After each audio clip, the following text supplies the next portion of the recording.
Hey everyone and welcome to the channel. For this week, I was looking for a recipe that was a little different but still hits all those points of being delicious, cheap and reasonably easy. And this is what I've come up with, the meatball curry. If that sounds like something you're into, please hang around to the end of the video for a full ingredients list. They'll also be listed in the description below.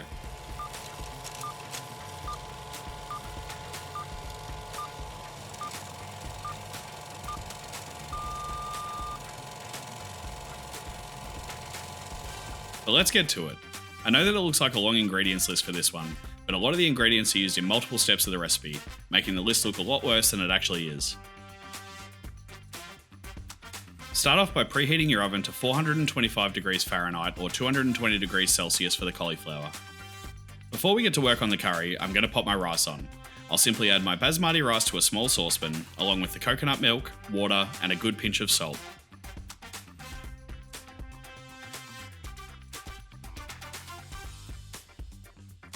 I'll pop this one onto the stove on a low heat to simmer away while we make our curry. And now we can get to work on our meatballs. Today we're just using some good old beef mince, but this one would also be fantastic with lamb if it's available to you. We'll start off by dicing our onion. We want these ones to be reasonably fine as I'm not planning on making large meatballs, and if they're too big it will make our meatballs have trouble coming together.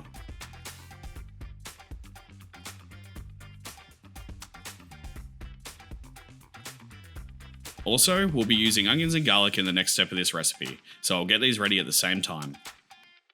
Into the beef mince they go, followed by our grated ginger,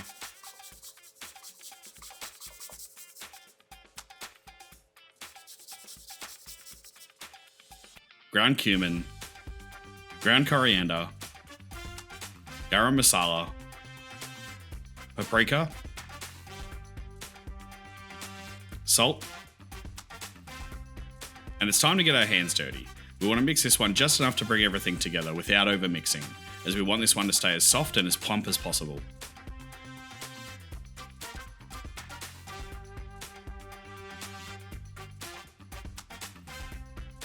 With our mix made, we'll form these ones into little meatballs. Now you can make these as big or as small as you like. I'm shooting for a nice mouthful size ball.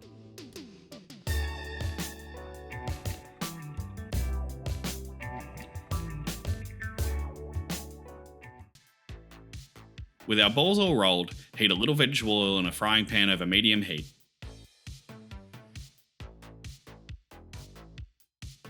Pop the meatballs in and give them a good sear until they're nicely browned all over.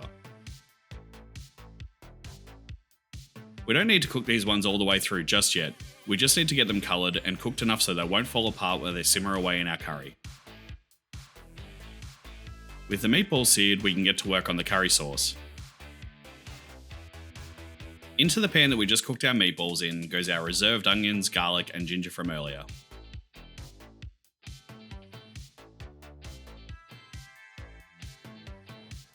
We want to sweat these ones down nice and slow to bring out all their flavour and help release some of the fond that's been left on the bottom of the pan from our meatballs.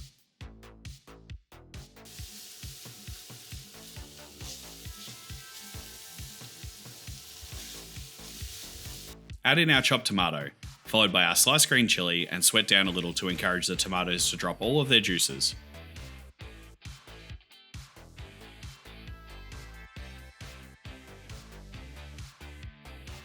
When that seems like it's softened a little, in go our dry spices: ground cumin, ground coriander, turmeric powder,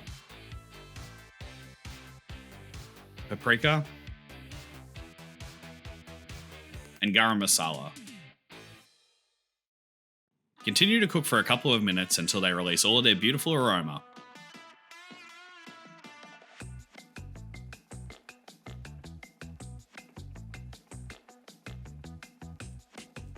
Pour in the coconut milk and the chicken stock and bring to a simmer.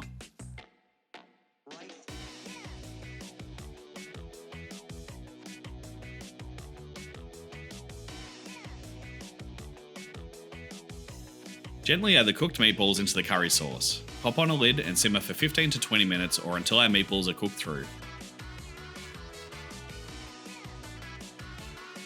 While the curry is ticking away, I'll quickly knock out this cauliflower. Into a large mixing bowl goes our ground turmeric, ground cumin, paprika, followed by a good glob of extra virgin olive oil, salt, and black pepper. Next in goes our cauliflower florets, and give it a good mix to combine.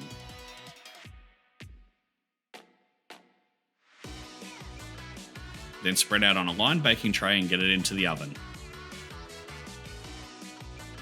Roast in a preheated oven for 20 to 25 minutes, or until tender and golden brown. To finish off the rice, we'll give it a bit of a fluff with a spoon and grate in the zest of 1 lime. Squeeze in the juice. Check for seasoning. And now we can bring this whole dish home. I'll simply spoon a little rice onto our plate and build up a healthy pile of meatballs.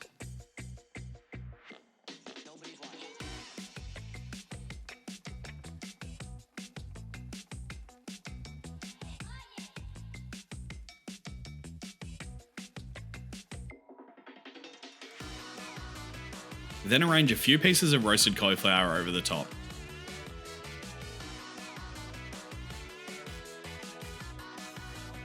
Finish with a few extra lime wedges and it's time to dig in. It's always nice when you walk away from a recipe feeling like it was something delicious and new, but also quite cheap to boot.